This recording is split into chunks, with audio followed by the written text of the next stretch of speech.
Hi guys, so today, back into the Minecraft world. What I'm going to be doing is I'm just going to finish off this house, well, barn real quick, but I do need to find some dark oak first, so I'm going to go do that, and then we're actually going to make a start on some of the mods instead of just playing some vanilla. So, let's get straight into it. Right, so, finally finished the house. To be honest, not the best looking, but it's got everything that I need, and I got a little extra storage. I managed to do a bit of mining as well. I got my botany pot set up going, so I don't need to like worry about farming potatoes and things like that. It's all getting done automatically for me. But now I'm gonna go down into the mines and kill some mobs because I need a lot of string for the next part.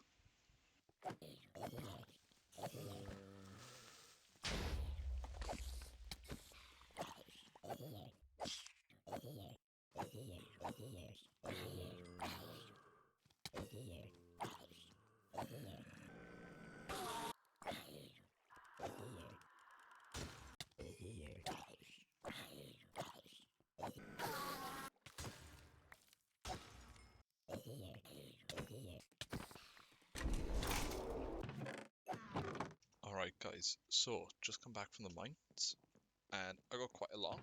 So I don't know if you saw, but I did kill an icy enderman, which dropped me this weird looking ender pearl, which literally it just freezes enemies. So coming up against some later on could be very useful. But I've made a start on some mechanism. There is a heat generator behind here, and what we're doing right now is we're just trying to make some steel. So I got to put 2 iron ingots in there, get enriched iron, put it through again with coal in the, I don't even know what you'd call this. It'll give me some steel dust. I just got to smelt it, and then it gives me the steel ingot, which will be ready for my cables so I can connect more than one machine up at a time. So I just chuck that in here, because what we are aiming for with the mechanism side right now is an enrichment chamber, electric separator, because with that we can then build a jetpack, which will be amazing purely because we can just fly everywhere. Fall damage isn't too much of a worry then. Purification chamber and a crusher, but obviously it's all going to take time. So if I just split them, chuck a bit of redstone in, basic universal cable. Now, quickly up back out here. I don't want the metallurgic to fall inside of the lava, so we'll just cover that up real quick. So obviously heat generator there,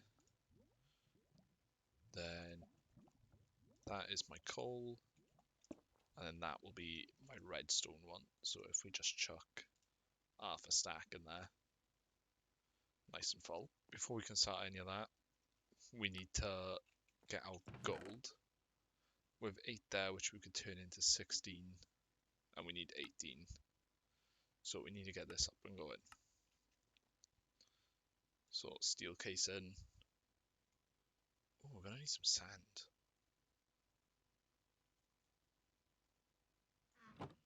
Right. Well, looks like I'm going off on an adventure to get some sand. So I'll cut back when I'm done with that. Right, guys. I just got myself some sand, and we'll just chuck it in here for now. I got plenty of it. I did also find like some weird buildings, which we can go explore in a later episode. But if I chuck 1 stack on to melt now, right, because we're gonna need 3 steel cases and a kitchen sink. But kitchen sink is very simple to make, because once we've got our agricultural farms going, we can actually start mass producing a lot, and then it'll help us out so much because everything will just kind of be given to us, which will help us progress later on in the game when it comes to things like going to the nether, going to the moon, all that. Because for an AllTheModium pick, you can only get AllTheModium in the deep dark. And that is bad enough in itself, so we need plenty of string so we can make tons of wool. Right guys, so I've done quite a lot since the last cut. As you can see, I've got quite a bit extra storage. I did quite a bit of mining, got quite a few new pickaxes. I've got botany pots all on the go. So it's like I've got some sugarcane growing now, my hemp, which is my string. I finally went and got some dark oak, spruce, wheat, potatoes. All of this is inferium and dirt and water essences, so I can make clay and then plenty of inferium. Also got some redstone going, iron, and coal. I'll show you like how I made all them now. Then out here, not too much has changed out here. Like, still have this little setup going, but this is also how I made the like coal, iron, and redstone seeds. And we're going to be making a lot more of them in a bit, because the ones that we're going for mainly is gold, because you can have a like gold is a weird part in all the mods. Like you do actually tend to use it quite a lot. We're going to want some blaze seeds as well, which is going to be horrible to get. Then we're also going to want some diamond and emerald seeds, because with the emerald seeds we can make a emerald jetpack, which is this one. And with this jetpack, you move so fast, it just makes everything so nice and easy.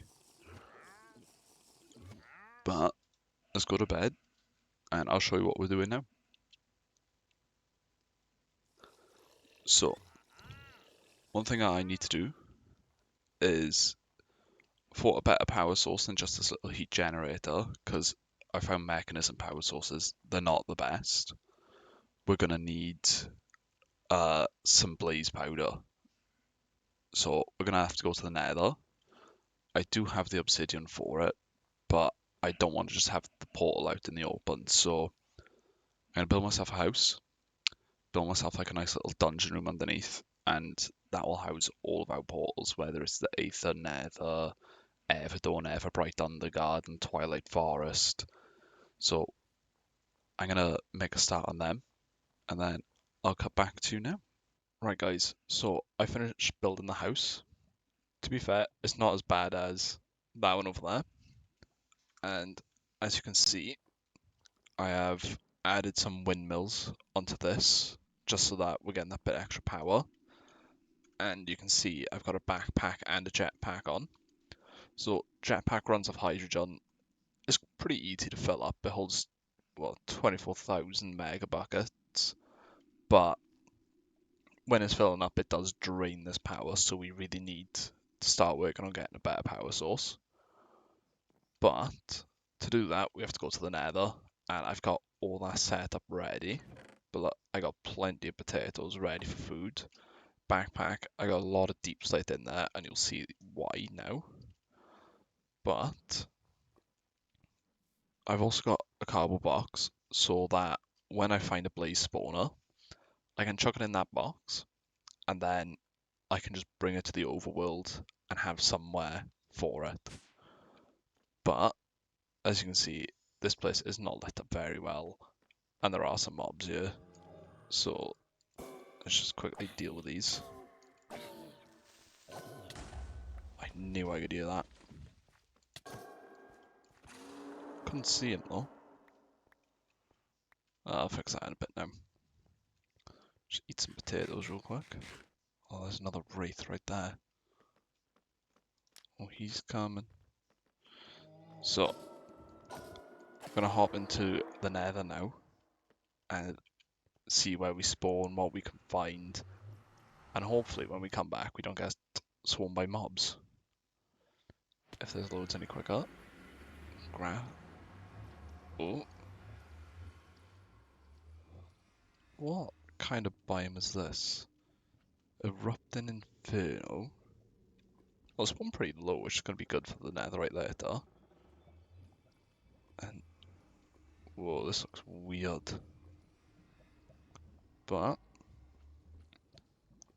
I've now got to go find either a mineshaft on the ground, or you, or a nether temple. Right, guys, so I managed to find a blaze spawner, and you see it's already working. And what we're going to do is we're going to have to head back to the nether in the next episode and pick up a solium dagger and some solium jars so that we can essentially grow the blaze rods. So if I look by here, we can get blaze essence. Blaze essence can be used to make any of these.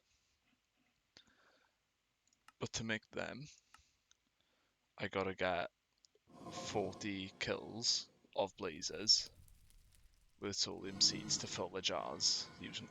It can only be done using a solium dagger, so it's gonna take me a little while to get through, but it saves me having to constantly kill blazes. So I'll be doing that in the next episode. So until then, have fun, guys.